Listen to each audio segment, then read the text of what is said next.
अस्सलाम वालेकुम स्टूडेंट्स।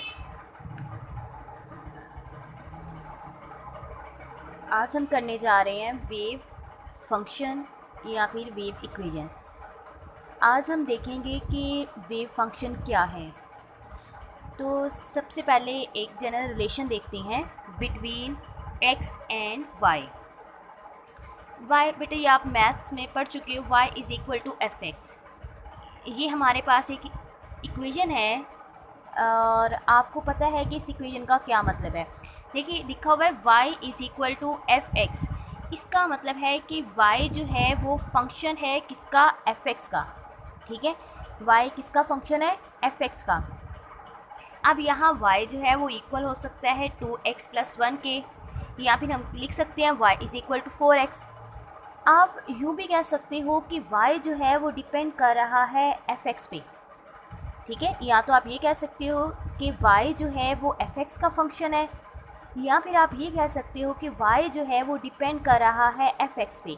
अब यहाँ जो एफ एक्स है वो 2x + 1 भी हो सकता है, एफ एक्स जो है वो 4x भी हो सकता है, एफ एक्स कुछ भी हो सकता है। लेकिन इसका मतलब ये है कि y जो है वो डिपेंड कर रहा है किस पे, एफ एक्स पे। तो ये हमारे पास एक फंक्शन है। लेकिन जब हम क्वांटम मैकेनिक्स में ऐसे ही फंक्शन को डिस्क्राइब करते हैं तो बेटा फिर हम एफ एक्स की जगह या वाई की जगह हम क्या यूज़ करते हैं, हम यूज़ करते हैं एक सिंबल, ये वाला। इसको बोलते हैं साई। क्या है ये, साई, साई एक्स। साई एक्स जो है हमारे पास एक फंक्शन है और इस फंक्शन को हम वेव फंक्शन बोलते हैं, और ये हम यूज़ करते हैं क्वांटम मैकेनिक्स में।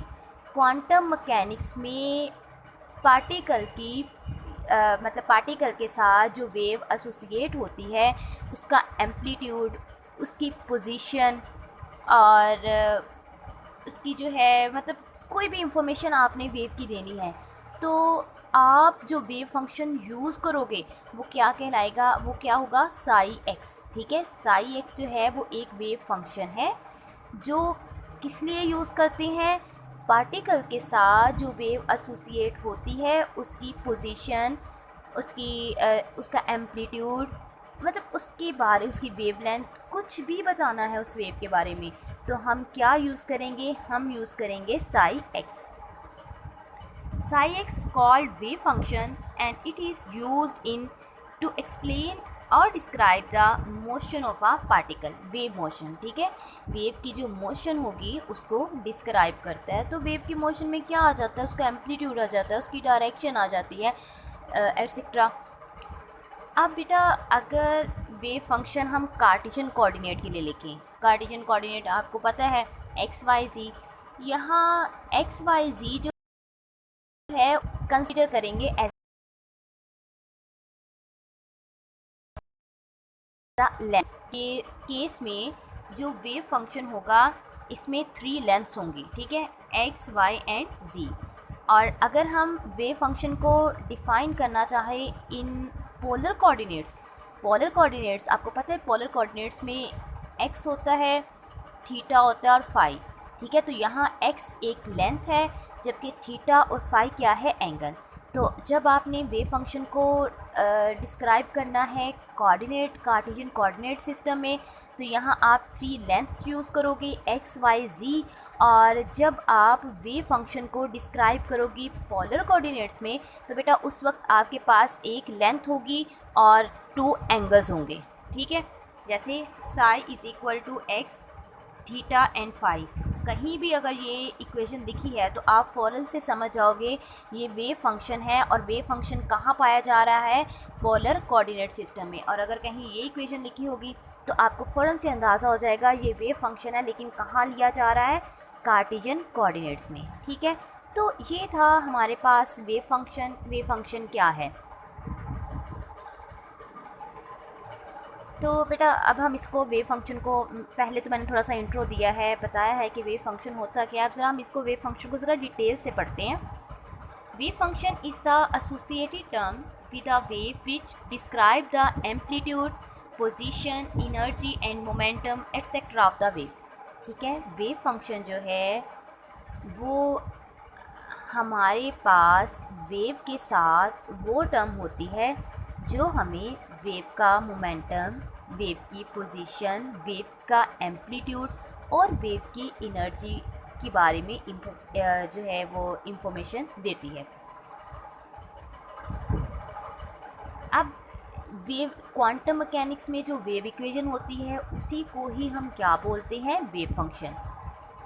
वेव फंक्शन मैंने आपको बता दिया है, ग्रीक लेटर साई से रिप्रेजेंट करते हैं, ठीक है। ये वर्ड ये क्या है, Sai. The wave function of free electron और पार्टिकल। किसी फ्री इलेक्ट्रॉन या पार्टिकल के लिए अगर हम वेव फंक्शन लिखना चाहें तो हम लिखते हैं साई एक्स और टी। एक्स जो है वो वेव की पोजीशन बता रहा है और टी जो है वो उसका मतलब टाइम, मतलब गिवन टाइम में वेव की पोजीशन क्या थी। ये किसके इक्वल आएगा, साई नॉट ई आयोटा के एक्स माइनस ओमेगा टी। तो बेटा यहाँ साई नोट हमारे पास रियल पार्ट है वेव का और ई रेज टू पावर आयोटा के एक्स माइनस ओमेगा टी जो है वो हमारे पास इमेजिनरी पार्ट है, किसका, वेव का। बेटा अगर क्लासिकल मैकेनिक्स में अगर हम स्ट्रिंग लें और उस पर हम वेव जो है वो प्रोड्यूस करवाएं और वेव्स जो हैं वो प्रोपोगेट कर रही हों अलोंग एक्स एक्सिस, उसके लिए अगर हम वेव फंक्शन लिखना चाहें तो हम लिखते हैं वाई एक्स टी। मतलब अब चूँकि क्लासिकल मैकेनिक्स है तो हम उसके लिए वेव जो है फंक्शन नहीं कहेंगे, हम उसके लिए सिंपल इक्वेशन बोलेंगे, ठीक है, सिंपल इक्वेशन। लेकिन जब क्वांटम मैकेनिक्स की बात करते हैं तो हम उसके लिए मतलब अगर क्लासिकल मैकेनिक्स है तो उसके लिए हम सिंपल वेव इक्वेशन की बात करेंगे और अगर क्वांटम मैकेनिक्स है तो उसी वेव इक्वेशन को हम क्या बोलेंगे, उसको हम बोलेंगे वेव फंक्शन। बेटा इसके लिए क्या आएगा, Y X T Y naught sine के एक्स माइनस ओमेगा टी। ये हमारे पास वेव इक्वेशन है, किसके लिए, एक ऐसे स्ट्रिंग के लिए जिस पर वेव जो है वो ट्रैवल कर रही है। लेकिन अगर हम क्वांटम मैकेनिक्स की बात करें तो क्वांटम मैकेनिक्स में मैटर वेव जो है वो एसोसिएटेड विद फ्री इलेक्ट्रॉन और पार्टिकल। अगर हम मैटर वेव की बात करते हैं जो कि पार्टिकल या किसी इलेक्ट्रॉन के साथ एसोसिएट कर रही है तो उसके लिए वेव इक्वेशन लिखना चाहे तो हम लिखेंगे psi X T psi naught E raise to power iota के एक्स माइनस ओमेगा टी। ये बच्चे क्लासिकल मैकेनिक्स के लिए है इक्वेशन, वेव इक्वेशन, ठीक है। और ये हमारे पास क्वांटम मैकेनिक्स के लिए। ज़रा दोनों को ध्यान से देखिए, कोई डिफरेंस नज़र आ रहा है। देखिए चले यहाँ तो ये तो रिप्रेजेंटेशन होगी ना कि हम क्लासिकल में साई नहीं यूज़ करते, ठीक है, और यहाँ हम क्वांटम में साई यूज़ कर लेते हैं। चलिए लेफ़्ट साइड को ज़रा छोड़े, ज़रा राइट साइड पे देखिए कोई डिफरेंस नज़र आ रहा है। राइट साइड पे, इसकी राइट साइड पे क्या है, वाई नोट साइन के एक्स माइनस ओमेगा टी, और जबकि यहाँ क्या है psi naught E raise to power iota के एक्स माइनस ओमेगा टी। देखिए इसके पास भी रियल पार्ट है, इसके पास भी रियल पार्ट है। लेकिन देखिए इसका जब हम क्लासिकल मैकेनिक्स की बात करते हैं तो यहाँ हमें कहीं भी इमेजिनरी पार्ट नज़र नहीं आ रहा। लेकिन जब हम बात करते हैं क्वांटम मैकेनिक्स की तो देखिए ये आपके पास आयोटा, आपको पता है आयोटा जो है वो इमेजिनरी को जो है वो रिप्रेजेंट करते हैं। तो दोनों में डिफरेंस क्या है, जब हम क्लासिकल मैकेनिक्स की बात करते हैं तो हम वेव का रियल पार्ट लेते हैं, ठीक है। लेकिन जब हम क्वांटम मैकेनिक्स में वेव को डिस्क्राइब करते हैं तो हमें रियल पार्ट के साथ साथ उसके इमेजिनरी पार्ट की भी ज़रूरत होती है। तो इसीलिए हमने कहा था कल वेव पैकेट्स के बारे में देखा था कि मतलब वेव जो है वो पैकेट्स की फॉर्म में, एनर्जी की फॉर्म में ट्रैवल करती है। पैकेट्स का मतलब क्या है, पैकेट्स का मतलब ये है कि वेव का रियल पार्ट भी होगा और वेव का इमेजिनरी पार्ट भी होगा। वेव पैकेट्स का मतलब ही यही है। क्वांटम मैकेनिक्स में हम वेव पैकेट्स यूज़ करते हैं। वेव पैकेट्स का मतलब है कि इसमें वेव का रियल पार्ट भी होगा और इमेजिनरी पार्ट भी होगा। तो दोनों में डिफरेंस क्या आ गया, क्लासिकल मैकेनिक्स में हम वेव का रियल पार्ट लेते हैं जबकि क्वांटम मैकेनिक्स में रियल पार्ट के साथ साथ हम उसका इमेजिनरी पार्ट भी लेते हैं। तो बेटा यहाँ डिफरेंट वेव्स जो हैं वो डिफरेंट वेव फंक्शंस रखती हैं। लाइक अगर हम साई वन ले लें, पहले सिंपल हमने साई लिया था, साई वन लिया और ये फंक्शन किसका है, एक्स ओ टी का, या फिर आप ये कह सकते आर ओ टी का। तो इसकी वेव फॉर्म कुछ यूँ होगी, ठीक है। अगर हम साई टू की बात करते हैं तो उसका भी फंक्शन जो है वो एक्स ओ टी का है और ये आर और टी का, तो उसका उसकी जो वेव फॉर्म होगी वो कुछ यूँ होगी साई 3 के लिए। मतलब जिस तरह का वेव फंक्शन होगा उस तरह की उसकी वेव फॉर्म होगी, ठीक है। साई 1 की कुछ और होगी, साई 2 की कुछ और होगी, साई 3 की जो है वो कुछ और होगी। ये ऐसा नहीं है कि साई है तो सबकी सेम ही होगी, साई 1 की जो है वो साई 2 और साई 3 तीनों की सेम होगी, नहीं। साई 1 एक अलग वेव फंक्शन होगा, साई 2 एक अलग है, साई 3 एक अलग है। तो जिस वेव को डिस्क्राइब करने के लिए हम यूज़ करेंगे उसकी जो वेव फॉर्म, मतलब वो उसी वेव फॉर्म को रिप्रेजेंट करेगा। इस तरह नहीं होगा कि साई 1 और साई 2 की सेम आ जाए या साई 2 और साई 3 की सेम आ जाए। अब बेटा हमने इसी वेव इक्वेशन को लेके आगे चलना है। तो सबसे पहले हम जो है जैसे कि मैंने कल बताया था कि जो क्वांटम मैकेनिक्स है किसने डेवलप की है, श्रोडिंगर और हेज़नबर्ग ने, ठीक है। हम आज श्रोडिंगर की टाइम इंडिपेंडेंट वेव इक्वेशन जो है वो कैलकुलेट करने जा रहे हैं, ठीक है। हमने श्रोडिंगर की टाइम इंडिपेंडेंट, मतलब एक ऐसी वेव इक्वेशन निकालनी है जो टाइम पे डिपेंड नहीं करेगी। तो चले स्टार्ट करते हैं। Consider Schrodinger propose a partial differential equation for relating the amplitude of a microscopic system and it's space coordinates, ठीक है। इसने श्रोडिंगर ने क्या किया, श्रोडिंगर ने पार्शियल डिफरेंशियल इक्वेशन जो थी वो प्रपोज की, किसके लिए, माइक्रोस्कोपिक सिस्टम के एम्पलीट्यूड को रिप्रेजेंट करने के लिए, ठीक है। माइक्रोस्कोपिक में वही क्या आ जाएगा, एटम्स आ जाएंगे, मॉलिक्यूल्स आ जाएंगे, सब एटॉमिक पार्टिकल्स जो हैं वो आ जाएंगे। तो इसमें हमें चाहिए क्या, हम एक स्ट्रेच्ड स्ट्रिंग की मोशन ले लेते हैं और स्ट्रेच्ड स्ट्रिंग पर जो है वो स्टैंडिंग वेव्स जो है वो ट्रैवल कर रही, ठीक है। देखिए यहाँ दिखाया गया है, आपने ये पढ़ा है, ये आपको पता है कि वो पॉइंट्स जहाँ डिस्प्लेसमेंट ज़ीरो होता है वो नोड्स कहलाते हैं, और वो पॉइंट्स जहाँ डिस्प्लेसमेंट मैक्सिमम होता है ये एंटी नोड्स कहलाते हैं। और ये मिलके नोड्स और एंटी नोड्स मिलकर क्या बना रहे हैं, ये बना रहे हैं स्टैंडिंग वेव, ठीक है। ये क्या है, स्टैंडिंग वेव है। चलिए बेटा पार्शियल डिफरेंशियल इक्वेशन लिखते हैं for the wave motion in one dimension. One dimension में लिखेंगे तो आएगा curly square omega over curly X square is equal to 1 over you square curly square omega और कर्ली टी स्क्वायर। बेटा यहाँ हमारे पास ओमेगा जो है वो है एम्पलीट्यूड, ओमेगा एम्पलीट्यूड है, एक्स हमारे पास वेव की पोजीशन है, और यू जो है ये हमारे पास वेलोसिटी है, ठीक है, वेलोसिटी ऑफ प्रोपगेशन। इसको हम फेस वेलोसिटी भी कह सकते हैं। एक्स आपके पास क्या है, वेव की पोजीशन है, ओमेगा आपके पास एम्पलीट्यूड है वेव का, ठीक है, और यू स्क्वायर, यू क्या है आपके पास, यू जो है वो आपके पास फेस वेलोसिटी है, मतलब जिस वेलोसिटी के साथ वेव जो है वो प्रोपोगेट कर रही है वो क्या है, यू। अब बेटा हम ये जो डिफरेंशियल इक्वेशन है इसको सेपरेशन ऑफ वेरिएबल की फॉर्म में लिखेंगे, मतलब जो इसका पोजीशन वाला कंपोनेंट है उसको सेपरेट करेंगे और इसका जो टाइम वाला कंपोनेंट है उसको हम क्या करेंगे, सेपरेट करेंगे। कैसे, यू को कांस्टेंट रखते हुए। अगर हम फेस वेलोसिटी को कांस्टेंट रखें तो फिर हम क्या करेंगे, कांस्टेंट रखते हुए हम इस वन डिमेंशन जो वेव इक्वेशन हमारे पास आई है हम इसके वेरिएबल्स को सेपरेट करेंगे। तो हम यूँ लिख सकते हैं omega is equal to F X and G T, ठीक है। ये आपके पास टू फंक्शन, ये फंक्शन जो है एफ एक्स जो है वो हमारे पास पोजीशन का फंक्शन है और जी टी जो है वो हमारे पास टाइम का फंक्शन है। तो बेटा अगर हम स्टैंडिंग वेव्स के लिए जी टी लिखेंगे ए साइन 2 पाई एफ टी, बेटा ये आपने पढ़ा होगा, ठीक है। स्टैंडिंग वेव्स के लिए वेव इक्वेशन लिखना चाहें तो जो उसका टाइम डिपेंडेंट फंक्शन होगा वो कैसे आएगा, G T is equal to A sine 2 pi F T के। आपको पता है यहाँ ए जो है वो आपके पास कांस्टेंट है, ठीक है, और एफ जो है वो फ्रीक्वेंसी है, और ये आप इसको ठीक है बेटा, ए जो है वो आपके पास कांस्टेंट है और इसको आप एम्पलीट्यूड भी कह सकते हो, और एफ जो है वो आपके पास फ्रीक्वेंसी है, टी टाइम है।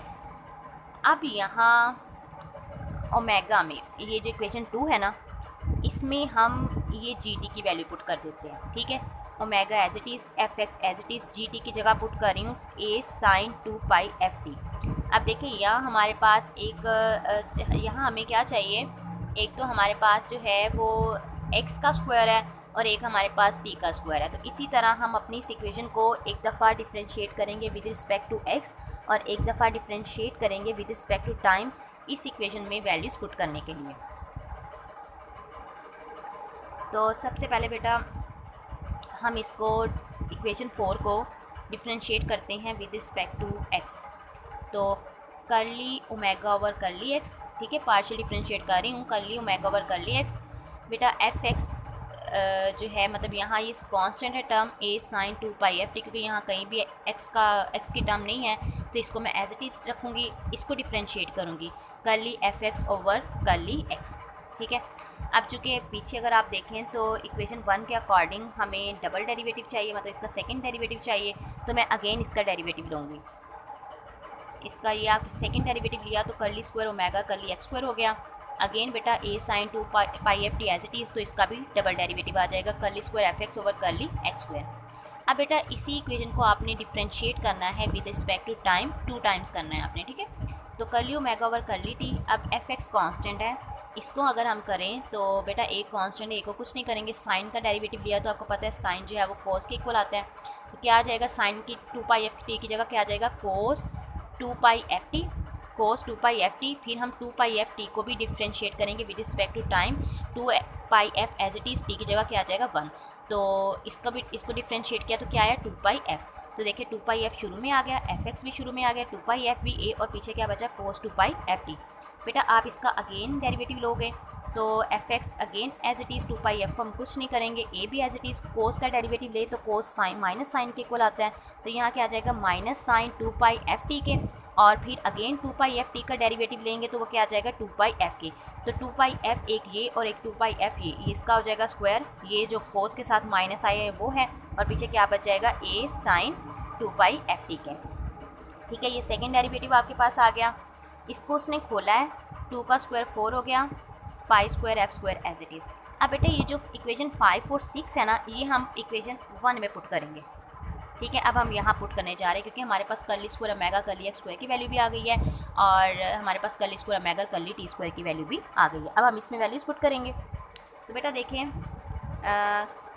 करली square omega over curly x square, उसकी जगह पुट कर दिया a sine 2 pi F t, curly square F x over curly x square, इस साइड पे 1 over you square as it is, और इसकी जगह हमने ये वैल्यू पुट कर दी, ठीक है। हमने वैल्यूज़ पुट कर दी है। अब बेटा आपने क्या करना है, अब आपने ये देखिए आपके पास ये इक्वेशन आ गई है, अब थोड़ा सा इसको सिंप्लीफाई करना है। देखिए बेटा A sine 2 pi F T इस A sine 2 pi F T के साथ कट गया, पीछे क्या बचा curly square F x over curly x square minus 1 over you square 4 F X pi square F square आ गया। तो अब आपने क्या करना है, अब आपने एफ एक्स का फंक्शन मतलब थोड़ा सा हम इसको जो है वो अरेंज कर रहे हैं, तो 4 pi square F square over you square into F x कर दिया, मतलब ठीक है। इसी इक्वेशन को हमने थोड़ा सा अरेंज कर दिया। अब आगे आपने क्या करना है बेटा, आपको पता है आपने पढ़ा हुआ है v is equal to f lambda, equation पढ़ी हुई ना, v is equal to f lambda. तो v हम तब लेते हैं जब वेलोसिटी भी मतलब पार्टिकल की वेलोसिटी हम v लेते हैं, लेकिन यहाँ जिस जो है स्ट्रिंग को हम स्टडी कर रहे हैं वहाँ जो वेव प्रोपोगेट कर रही है उसकी वेलोसिटी क्या है u, तो हम v को रिप्लेस कर देंगे u के साथ, तो u is equal to f lambda. अब ये जो पीछे इक्वेशन है यहाँ जो u है, अब u की जगह हम क्या पुट करेंगे एफ लैम्डा, तो ठीक है बच्चे u की जगह एफ लैम्डा पुट किया तो क्या आया, u की जगह रुकें, u की जगह एफ लैम्डा पुट किया तो क्या आ जाएगा f का स्क्वायर आ जाएगा और लैम्डा का स्क्वायर, f का स्क्वायर एफ स्क्वायर के साथ कट गया, पीछे क्या बचेगा 4 pi square lambda into F X. तो देख लेते क्या है, देखिए बेटा 4 pi square lambda square F X आ गया। अब देखिए यहाँ कहीं भी आपको टाइम की टर्म नज़र आ रही है, नहीं, ये हमारे पास जो इक्वेशन 7 है ये सिर्फ़ और सिर्फ डिपेंड कर रही है एक्स पे। तो ये जो इक्वेशन हमारे पास होगी हम इसे कहेंगे time independent Schrodinger wave equation. ये क्या कहलाएगी, time independent Schrodinger wave equation. अगर बेटा हम इसी इक्वेशन को 3 डायमेंशन में, ये 1 डायमेंशन के लिए है, ठीक है, इसमें देखिए सिर्फ एक्स आ रहा है, अगर हम 3 डायमेंशन के लिए लिखना चाहें तो बेटा इसमें वाई भी आ जाएगा और जी भी आ जाएगा। तो हमारा साई यहाँ हमने एफ एक्स लिया ना बेटा, ये तो जनरल हमने बात की है। अब यहाँ हमारा एफ एक्स एक्चुअली क्या है, हमारे पास है साई एक्स, ठीक है। एफ एक्स को आपने रिप्लेस करना है साई एक्स के साथ। ठीक है। अब चूँकि जब वन डायमेंशन की बात करनी है और चूँकि क्वांटम मैकेनिक्स की बात कर रहे हो तो आपने एफ एक्स को किसके साथ रिप्लेस करना है, साई एक्स के साथ। आपने एफ एक्स को रिप्लेस करना है साई एक्स के साथ, ठीक है, साई एक्स के साथ आपने रिप्लेस करना है। तो ये आपके पास इस एफ एक्स की जगह क्या आ जाएगा, ये वाला साई एक्स। अगर आप 3 डायमेंशन में लिखना चाह रहे हो तो बच्चे आपने क्या लिखना है, साई एक्स वाई जी। तो देखिए इसका स्क्वायर है ना, साई एक्स का स्क्वायर है, तो यहाँ साई एक्स वाई जी का स्क्वायर आ जाएगा। तो इसको कैसे खोलोगे, curly square psi over curly X square plus curly square psi over curly Y square curly square psi over curly X square is equal to this one, ठीक है। और यहाँ एफ एक्स की जगह क्या सिंपल आ जाएगा, साई आ जाएगा, ठीक है, एफ एक्स की जगह। अब आपने यहाँ एक्स वाई जी लगाने की ज़रूरत नहीं है, सिंपल साई आप लगा सकते हो। अब बेटा ये आपके पास अगर मैं साई यहाँ से कॉमन ले लूँ, साई कॉमन ले लूँ, पीछे क्या बचेगा, curly square curly X square plus curly square curly Y square plus curly square curly Z square. तो बेटा ये आ जाएगा डेल स्क्वायर के इक्वल, ठीक है। और इसको हम बोलेंगे लैप्लासियन ऑपरेटर, ठीक है, ये लैप्लासियन ऑपरेटर है हमारे पास। तो इसकी जगह मैंने क्या पुट कर दिया, डेल का स्क्वायर और साथ आ जाएगा साई और ये चीज़ एज इट इज़। ये जो इक्वेशन 10 है बेटा, ये हमारे पास किसके लिए है, सब एटॉमिक पार्टिकल्स के लिए, लाइक इलेक्ट्रॉन्स, न्यूट्रॉन्स और whole atom. This is fundamental postulate of Schrodinger methods in quantum mechanics. ये हमारे पास क्या है, फंडामेंटल पोस्टुलेट है इन क्वांटम मैकेनिक्स में। तो बेटा ये हमारे पास श्रोडिंगर वेव इक्वेशन थी फॉर टाइम इंडिपेंडेंट, ठीक है, ये टाइम इंडिपेंडेंट हमारे पास वेव इक्वेशन थी। तो अब बेटा ज़रा वेव फंक्शन की जो है वो फिज़िकल सिग्निफिकेंस देख लेते हैं कि वेव फंक्शन हम क्यों यूज़ करते हैं, ठीक है, क्या वेव फंक्शन की कोई जो है वो फिज़िकल सिग्निफिकेंस है। तो चलें देखते हैं। The physical interpretations of wave functions was describe by Max Born. इसकी जो वेव फंक्शन की जो फिज़िकल सिग्निफिकेंस जो थी वो फर्स्ट टाइम बॉर्न ने दी, ठीक है। जैसे इसने कहा, बॉर्न ने कहा कि अगर हम सिंगल वेव फंक्शन लेते हैं इसकी कोई भी फिज़िकल सिग्निफिकेंस नहीं होगी, लेकिन अगर हम वेव फंक्शन को प्रोबेबिलिटी की फॉर्म में लेते हैं तो तब इसकी फ़िज़िकल सिग्निफिकेंस होती है। तो देखिए wave function give us probability density of finding the particle, ठीक है। प्रोबेबिलिटी डेंसिटी वेव फंक्शन हमें प्रोबेबिलिटी डेंसिटी देता है जिसके थ्रू हम बता सकते हैं कि हमारा पार्टिकल जो है गिवन टाइम में कहाँ पर मौजूद है, ठीक है। पार्टिकल की पोजीशन बताने के लिए हम क्या यूज़ करते हैं, प्रोबेबिलिटी डेंसिटी। और प्रोबेबिलिटी डेंसिटी कहाँ से आती है, वेव फंक्शन से।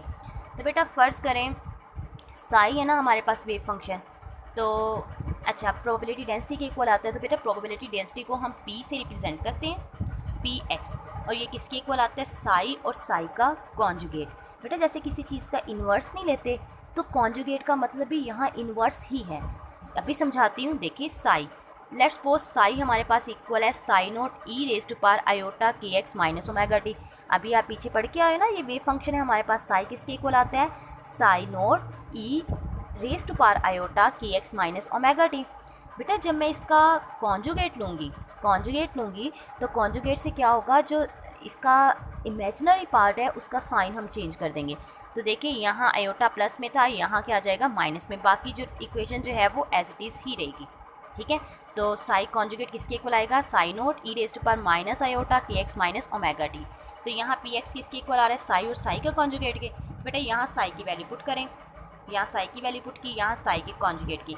देखिए बेटा साई और साई नोट को अलग कर लेते हैं, और देखिए ई दोनों तरफ ई है, तो ई की मतलब दोनों की बेस सेम है, तो हम इनकी पावर्स को एडअप कर देते हैं। बेटा क्या आ जाएगा, ई आयोटा के x minus iota omega T, और साथ आ जाएगा माइनस आयोटा के एक्स और minus minus plus iota omega T आ जाएगा। बेटा ये वाला इसके साथ कट जाएगा क्योंकि ये माइनस में और ये प्लस में हो जाएगा, ये भी हमारे पास प्लस में और ये माइनस में कट जाएगा, तो ई की पावर क्या आ जाएगी, ज़ीरो। आपको पता है किसी भी चीज़ की पावर ज़ीरो किसके इक्वल आती है, वन के इक्वल आती है। तो बेटा साई नोट और साई नोट ई नोट की जगह क्या आ गया, one.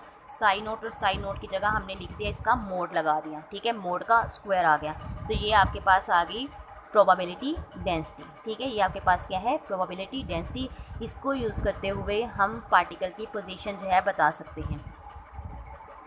This equation show that probability density is real not imaginary but it may be positive और जीरो। देखिए बेटा, यहाँ कहीं भी आपको इमेजिनरी पार्ट नज़र नहीं आ रहा, तो ये प्रोबेबिलिटी डेंसिटी जो है वो हमेशा रियल होगी, क्योंकि आपको पता है पार्टिकल कहीं ना कहीं तो होगा लाजमी। ये तो ना हो सकता कि हम कहते हैं हाँ पार्टिकल यहाँ है ही नहीं। ठीक है, तो उसका मतलब नेगेटिव में नहीं आ सकता। मतलब पार्टिकल को आप इस तरह ले सकते हैं कि जी पार्टिकल है या नहीं है, मतलब उसका नेगेटिव नहीं हम ले सकते। तो इसलिए उसने कहा है कि प्रोबेबिलिटी डेंसिटी जो है वो कभी भी मतलब इमेजिनरी नहीं होगी, हमेशा इसकी वैल्यू पॉजिटिव होगी या ज़ीरो होगी, ये कभी भी नेगेटिव नहीं हो सकती। अब बेटा सुपरपोजिशन जो है वो प्लेन वेव्स देख लेते हैं या सुपरपोजिशन प्रिंसिपल देख लेते हैं। In quantum mechanics the matter waves are superpose to each other. जैसे बेटा क्लासिकल मैकेनिक्स में वेव्स जो हैं वो सुपरपोजिशन देती हैं, इसी तरह क्वांटम मैकेनिक्स में भी वेव्स जो है वो सुपरपोजिशन देती हैं। टू मैटर वेव्स जब सुपरपोज करती हैं तो हमारे पास जो मतलब उनका सम आता है, हम उसको कैसे लिख सकते हैं। तो देखिए, अगर हमारे पास वही पीछे वाले दोनों वेव फंक्शंस ले लेते हैं, साई 1 और साई 2। तो देखिए, अगर हमारे पास एक फंक्शन साई 1 है और दूसरा साई 2 है, साई 1 किसके इक्वल हो, A1 RT के, और साई 2 जो है वो A2 RT के इक्वल आ जाए, तो जब हम इसकी सुपर पोजिशन लिखेंगे तो हम लिखेंगे साई RT, इस फंक्शन को और इस फंक्शन को हम ऐड कर देंगे, तो ये हमारे पास क्या उसकी आ जाएगी, सुपर पोजिशन आ जाएगी। सुपर पोजिशन में यही होता है कि जब वो सुपर पोज करते हैं उनके सम को लिखते हैं, आफ्टर सुपर पोजिशन ये हो गया। ठीक है, अब बेटा अगर हम इसकी प्रोबेबिलिटी डेंसिटी लिखना चाहें, बेटा A1 और A2 जो है वो हमारे पास कॉम्प्लेक्स कांस्टेंट है। यहाँ A1 और A2 क्या है, कॉम्प्लेक्स कांस्टेंट है। अभी हमने कहा कि प्रोबेबिलिटी डेंसिटी में हम लोग क्या करते हैं, प्रोबेबिलिटी डेंसिटी की जब हम बात करते हैं तो बेटा प्रोबेबिलिटी डेंसिटी में हम उसके रियल पार्ट को लेते हैं, ठीक है, इमेजिनरी को नहीं लेते हैं। तो A1 और A2 अगर हमारे पास क्या है, कॉम्प्लेक्स कॉन्जुगेट है, तो बेटा हम लिख सकते हैं प्रोबेबिलिटी डेंसिटी, इसका स्क्वायर लिया तो किसके इक्वल आएगा, इन दोनों के सम के स्क्वायर के। ठीक है, इसका मोड लेकर हमने इसका स्क्वायर ले लिया। अब इसको ये वाला फॉर्मूला समझ ले, A + B का होल स्क्वायर, तो उसको कैसे खोलेंगे बेटा, देखिए A का स्क्वायर प्लस B का स्क्वायर, मतलब इसके मोड का स्क्वायर ही लेना है। ठीक है, और फिर आप करेंगे प्लस 2AB। ठीक है, 2A और B। ठीक है, अब 2AB का मतलब क्या है, एक दफ़ा आपने देखिए बेटा यहाँ से मोड उसने ख़त्म कर दिया। ठीक है, मोड उसने क्या किया है, ख़त्म कर दिया। तो आपने क्या करना है, एक दफ़ा इस फंक्शन का कॉन्जुगेट लेना है, दूसरी दफ़ा दूसरे फंक्शन का कॉन्जुगेट लेना है। मतलब पहले इसका 2AB की जगह हम यहाँ 2AB नहीं लिखेंगे। हम क्वांटम मैकेनिक्स से जब मोड खोलते हैं तो हम क्या करते हैं, एक दफ़ा फर्स्ट का कॉन्जुगेट लेंगे, दूसरी दफ़ा सेकंड का कॉन्जुगेट लेंगे। तो देखिए, पहले का मोड का स्क्वायर, दूसरे का मोड का स्क्वायर, प्लस हम पहले इसका कॉन्जुगेट लेंगे, मतलब इसका मोड ख़त्म किया तो इसका कॉन्जुगेट, और सेकंड फंक्शन जो है वो एज इट इज़, प्लस फिर first function as it is और सेकंड का क्या आ जाएगा, कॉन्जुगेट। तो हमने बेटा इसको इस तरह एक्सपेंड करना है। जो फॉर्मूला था ना A + B का होल स्क्वायर, इसको खोलते हैं A² + B² + 2AB, वो यहाँ नहीं होगा। ठीक है, उसको मतलब फॉर्मूला वैसे ही लगेगा लेकिन उसको एक्सपेंड नहीं वैसे करेंगे। तो हम क्या करेंगे, पहले फर्स्ट के मोड का स्क्वायर, फिर सेकंड के मोड का स्क्वायर, फिर प्लस फर्स्ट का conjugate second as it is, फिर प्लस सेकंड का कॉन्जुगेट फर्स्ट फंक्शन जो है वो एज इट इज़। तो बेटा अगर हम इसको, और क्लासिकल मैकेनिक्स में अगर हम इंटेंसिटीज़ लिखना चाहें तो I किसके इक्वल आएगी, I1 + I2, मतलब 2 वेव फंक्शन जो होंगे उनके जो इंटेंसिटीज़ का सम होगा वो आपको I देगा, मतलब नेट इंटेंसिटी देगा। In quantum mechanics, the wave functions of the waves are added, but not the intensities of the wave. अब यहाँ बेटा क्या है, in quantum mechanics the wave functions of the waves are added but not the intensity. मतलब आप ये कह सकते हैं कि वेव फंक्शंस, क्वांटम मैकेनिक्स में वेव फंक्शंस को हम ऐड कर सकते हैं, लेकिन जैसे पीछे इंटेंसिटीज़ लिखी हैं हम इंटेंसिटीज़ को ऐड नहीं कर सकते। ठीक है, वेव फंक्शन क्वांटम मैकेनिक्स में वेव फंक्शंस तो ऐड हो सकते हैं, लेकिन जो पीछे इंटेंसिटीज़ लिखी हैं हम ये नहीं कर सकते। ठीक है, इंटेंसिटीज़ को ऐड करना क्वांटम मैकेनिक्स में पॉसिबल नहीं है। हाँ, क्लासिकल मैकेनिक्स में जो है ये पॉसिबल है। अब बेटा वेव पैकेट्स क्या है, अभी मैंने वेव पैकेट्स का बताया आपको। इन quantum mechanics the wave function of matter wave associated with the quantum particles does not confine in the region it contain both the real part and imaginary part, so the confine the wave functions as a specific regions, then the wave function is called localized wave function। ठीक है, localized wave function का मतलब क्या, अगर अलबत्ता तो wave function जो है हम इसे किसी specific region में जो है वो confine नहीं कर सकते, लेकिन अगर हम इसको किसी specific region में confine करते हैं तो इसका मतलब ये है कि वो क्या कहलाएगा, localized कहलाएगा। मतलब आपने उसको क्या कर दिया, लॉक कर दिया है कि वो इसी रीजन में रहेगा, इससे बाहर वो नहीं जा सकता। A group of waves of slightly different wavelength with phase and amplitude are chosen so that it constructively interface over a small region and the destructive interference elsewhere is called wave packet। बेटा क्या है, group of waves होगा जिनकी wavelength, phase और amplitude में slide से difference होगा, वो कंस्ट्रक्टिवली इंटरफेरेंस करेंगे स्मॉल रीजन पर, और जो डिस्ट्रक्टिव इंटरफेरेंस होगी वो कहीं भी कर सकते हैं। मतलब जहां आपने कन्फाइन किया है वहां इंटरफेरेंस होगी, और अगर आप इसको फ्रीली छोड़ देते हो तो वहां क्या होगा, डिस्ट्रक्टिव इंटरफेरेंस होगी। अब बेटा वेव पैकेट्स जो हैं वो इसमें 2 टर्म्स इम्पॉर्टेंट है। फर्स्ट वन है फेज़ वेलोसिटी और सेकंड है ग्रुप वेलोसिटी। फेज़ वेलोसिटी को VPH से भी रिप्रेजेंट कर सकते हैं, V5 से भी, और जो ग्रुप वेलोसिटी है इसको VG से रिप्रेजेंट करते हैं। तो बेटा देख लेते हैं आइंस्टाइन डी ब्रोगली रिलेशन।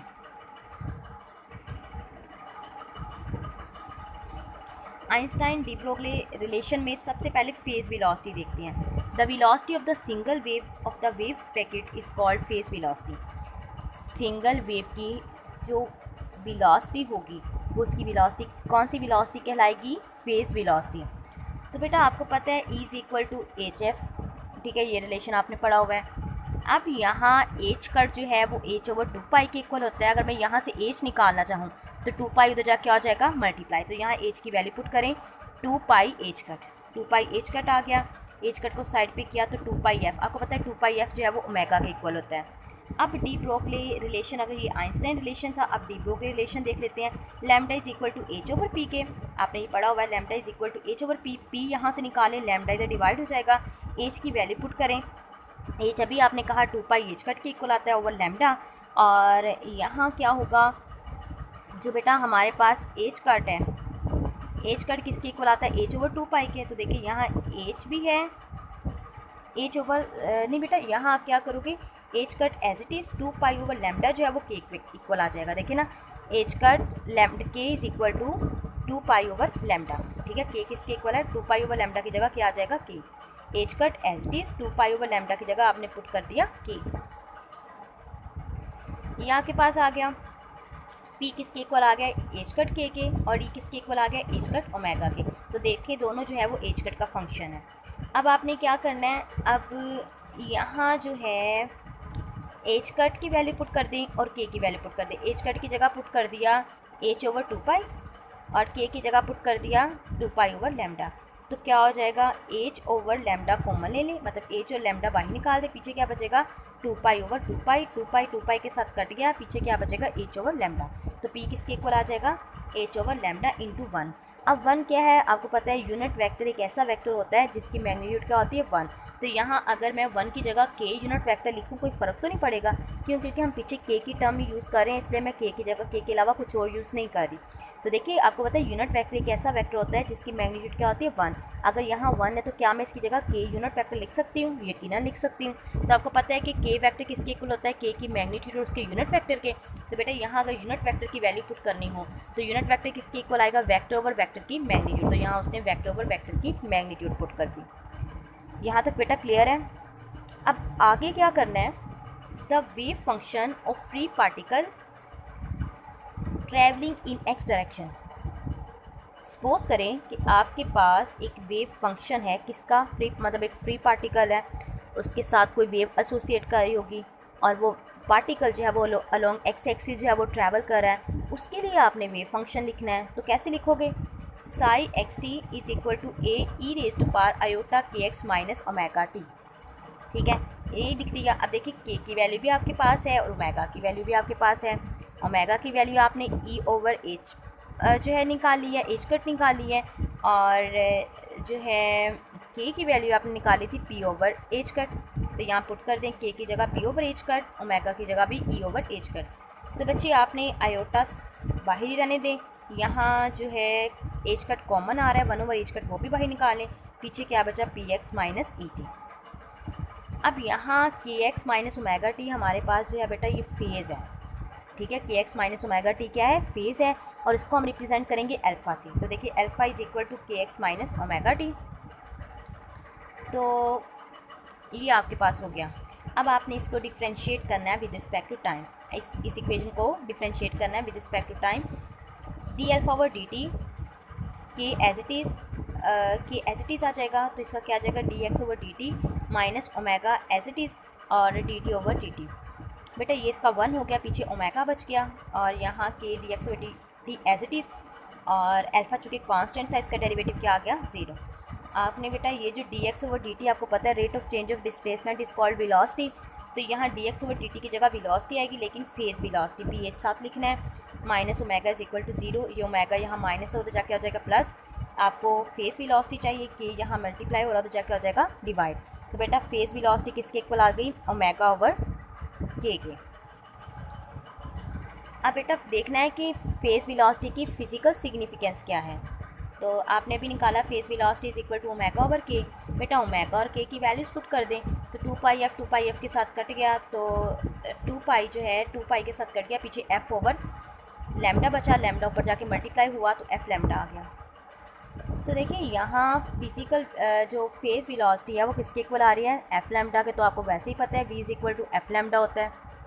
अब डी ब्रोगली रिलेशन के अकॉर्डिंग लैम्डा किसके इक्वल आता है, एच ओवर पी के, और आइंस्टाइन के अकॉर्डिंग ई किसके इक्वल आता है, एच एफ के। तो यहाँ से लैम्डा की वैल्यू मिल गई और यहाँ से एफ निकाल लेते हैं, ई ओवर एच। अब ये लैम्डा और एफ जो है ना वो यहाँ पुट कर देते हैं, एच की जगह पुट कर देते हैं, नहीं सॉरी बेटा यहाँ एच की एफ की जगह पुट कर देती हैं ई ओवर एच का, एच और लैम्डा की जगह पुट कर देते हैं एच ओवर एम बी। तो बच्चे जब वैल्यूज़ पुट की तो क्या आया, एच के साथ कैंसिल आउट, ठीक है, और ई आपको पता है ई किसके इक्वल होता है, एम सी स्क्वायर के। तो एक एम के साथ कट गया, तो पीछे क्या बचा, सी स्क्वायर ओवर वी। अब देखिए फेज़ वेलोसिटी का डायरेक्ट रिलेशन है सी स्क्वायर के। इसका मतलब है कि मतलब जो फेज़ वेलोसिटी होगी वेव की वो स्लाइड की स्पीड से भी ज़्यादा होगी। तो ये तो पॉसिबल नहीं है, ये तो कभी भी पॉसिबल नहीं हो सकता कि पार्टिकल की जो स्पीड है वो लाइट की स्पीड से भी डबल हो जाए। तो so this equation shows that the phase velocity is greater than the speed of the light which is physically not possible. ये कभी भी मुमकिन नहीं हो सकता। इसका मतलब ये हुआ कि जो फेज़ वेलोसिटी है इसकी फ़िज़िकल सिग्निफिकेंस नहीं है। उसके बाद है group velocity. The velocity of the wave packets is called group velocity. Wave packets की जो वेलोसिटी, मतलब वेव पैकेट्स है तो इसमें तो बहुत सारे पार्टिकल्स होंगे, उनकी वेलोसिटी का जो कंबाइन इफेक्ट होगा वो आपको क्या देगा, ग्रुप वेलोसिटी देगा। और ग्रुप हम फेज़ वेलोसिटी को यूज़ करते हुए ही ग्रुप वेलोसिटी निकालेंगे।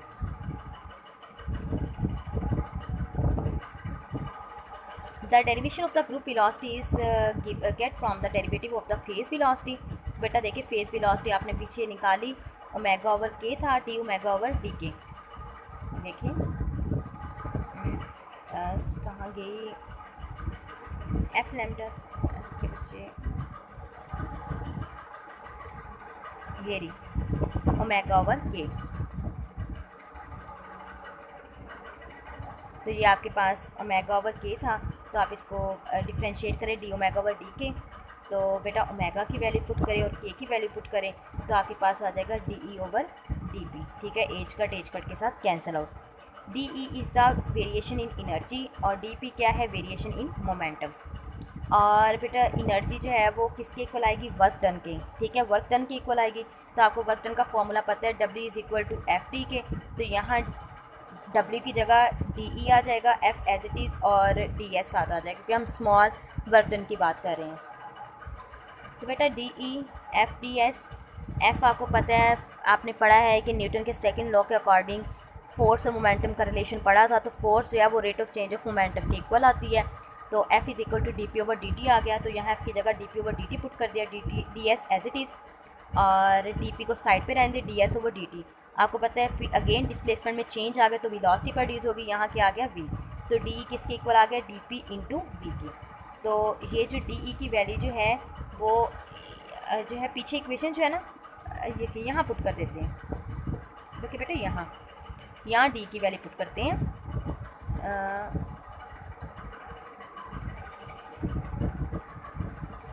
अब बेटा ये वाली वैल्यू जो है ना वो आपने यहाँ पुट कर देनी है, ठीक है। डी की वैल्यू यहाँ पुट कर देनी है, तो आपके पास क्या आ जाएगी, ग्रुप वेलोसिटी आ जाएगी। तो बेटा आज के लिए इतना ही था, इंशाल्लाह बाकी जो है वो हम नेक्स्ट वीक करेंगे। अगर किसी चीज़ की समझ ना आए तो बेटा आप लोग पूछ सकते हैं। ओके स्टूडेंट्स, टेक केयर, अल्लाह हाफिज़।